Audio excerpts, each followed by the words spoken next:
안녕하십니까, 김성근입니다. 이번 시간에는 납부세액 재계산 및 과세사업 전환 시 매입세액 공제 특례에 대해서 살펴보도록 하겠습니다. 일단 납부세액 재계산이죠, 그죠? 납부세액 개념을 한번 살펴보면요, 공통매입세액 안분계산을 이거 매입세 공제한 이후에 그 다음 과세기간에 뭐가 바뀌었다? 면세 비율이 증감에 따른 불공제, 공제할 매입세액을 재계산하는 거죠. 뭐가 바뀌어서? 면세 공급가액 비율이 바뀌어서 다시 그 다음 과세기간에 재계산하는 게 뭐다? 납부세액 재계산이다. 그럼 우리가 면세사 비율이 증가하게 되면 추가 불공제해야겠죠? 그리고 면세 비율이 감소했다. 그러면 뭐 추가 공제해주는 제도가 납부세액 재계산 제도인 것이죠. 그죠? 그 요건을 한번 보시면요. 자산 요건 보시면 일단은 과세면세사업에 공통으로 사용하는 뭐 감가상각 자산에 한한다는 얘기죠. 그죠? 감가상각 자산에 한한다. 그리고 공제 요건이 매입세에 공제된 자산이고요. 비율 요건이 있어요. 비율 요건 일단. 비율 요건이 몇 퍼센트 중요할 때만 5% 이상 뭐야? 증감해야 된다는 얘기죠. 5% 미만이면 어떻게 한다? 납부세액 재계산을 생략한다는 거. 그리고 중요한 거. 예정신고 때는 하지 않습니다. 언제만 한다? 확정신고 때만 한다. 그죠? 확정신고 때만 납부세액 재계산을 한다는 거. 그죠? 재계산 요건이었습니다. 그리고 납부세액 재계산 사례 한번 보시면요. 2019년 1기에 공통사용 재화취득 시 면세 비율이 40%인 경우 재계산 방법. 일단 과세기간 면세 비율을 보시면요. 2019 1기에 40%였어요. 근데 2019년 2기에 47%가 됐다. 그렇게 되면 7%가 증가한 거죠. 그죠? 증가했다. 면세 비율이 7%가 증가했다. 5% 이상 증가했네요. 그럼 우리가 7%만큼 어떻게 재계산을 해야 된다는 얘기죠. 추가 불공제를 해야 되겠죠. 그리고 그 다음 2020년 1기에 보니까 50%가 됐네요. 50%가 되면 일단 이 50% 비교를 어떻게 하냐. 취득 시하고 하는데요. 취득한 이후에 재계산한 게 있으면 그 재계산한 과세기간이랑 비교한다. 그렇기 때문에 몇 퍼센트랑 비교? 47%랑 비교해야 됩니다.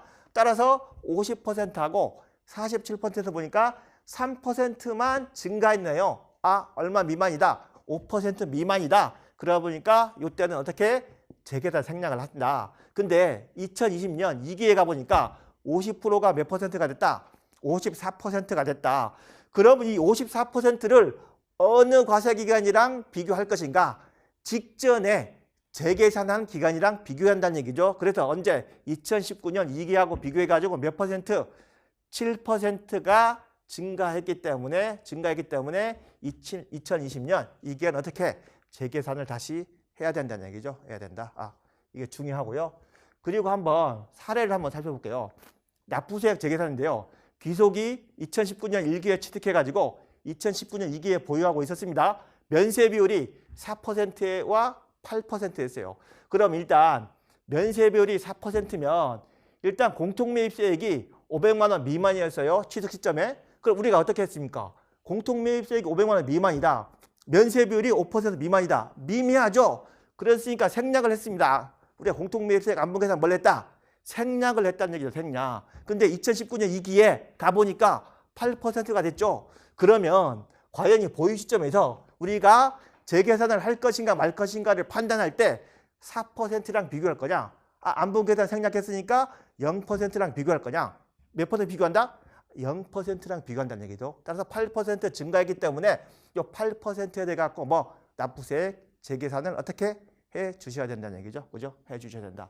근데 이와 반대로 공통매입세액이 500만 원 이상이었어요. 우리가 500만 원 이상이면 중요하죠. 그러다 보니까 면세 비율이 5% 미만이어도 뭘 했다? 공통매입세액 안분계산을 했다는 얘기죠. 얼마만큼? 4%만큼. 그러고 나서 2019년 2기에 8%가 됐기 때문에 이때는 비교랑 뭘로 한다? 8%랑 4%랑 해가지고 차이가 얼만큼 난다? 4%가 나기 때문에 이때는 5% 미만이 됐네요. 이때는 재계산을 어떻게 한다? 생략을 한다는 얘기죠. 생략을 한다. 그 다음 보실게요. 납부세액 재계산 방법이죠. 그죠? 방법. 재계산 불공제 증감세액을 납부세액에 가산한다는 얘기죠. 가산하거나 감시킨다는 얘기죠. 가감하겠죠. 그럼 어떻게 하냐? 이거는 납부세액 재계산 일단 뭐 한 번 확정됐던 거기 때문에 한 번 확정된 것을 다시 한번 확정시키는 것이기 때문에 뭐 중요할 때만 하는 것이고, 물론 잔존 가치 갖고만 한다는 얘기죠. 먼저 잔존 가치를 구합니다. 해당 저의 매입세액에서 뭐 5% 또는 25% 경과된 과세기간수를 곱하기 해가지고 남은 잔존 가치에다가 뭐 증가된 면세 비율을 곱하기 해서 추가 공제세 아니면 추가 납부세액을 산출한다는 얘기죠. 그죠? 그렇게 한다. 그리고 면세 비율이 몇 퍼센트 미만, 면세 증감 비율이 몇 퍼센트? 5% 미만이면 어떻게 생략을 한다는 얘기죠. 그죠? 생략을 한다. 그죠? 만약에 근데 납부세액 재계산도 그렇습니다. 우리가 공통매입세액 안분계산 할 때 공급가액 비율을 안분계산했으면 그죠? 납부세액 재계산도 공급가액 비율. 그리고 우리가 공통매입세액 안분계산 할 때 그 안분계산 방법이 사용 면적이었다 하게 되면 납부세액 재계산도 뭐 사용 면적 비율로 안분계산 한다는 거. 그죠? 중요하고요.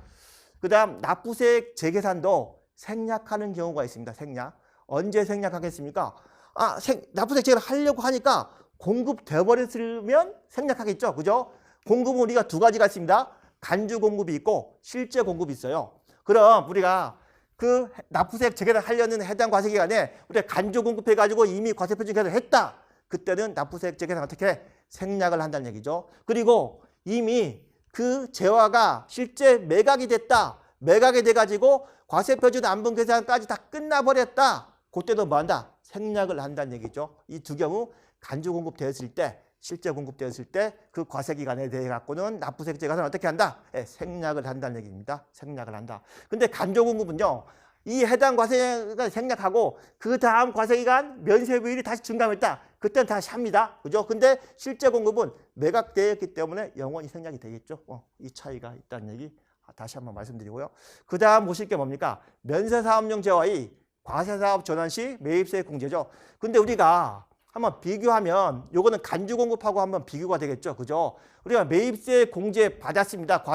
과세 사업에 사용한다 해가지고. 근데 과세 사업에 그대로 사용하면 상관이 없겠죠. 근데 요거를 면세 사업에 사용했다.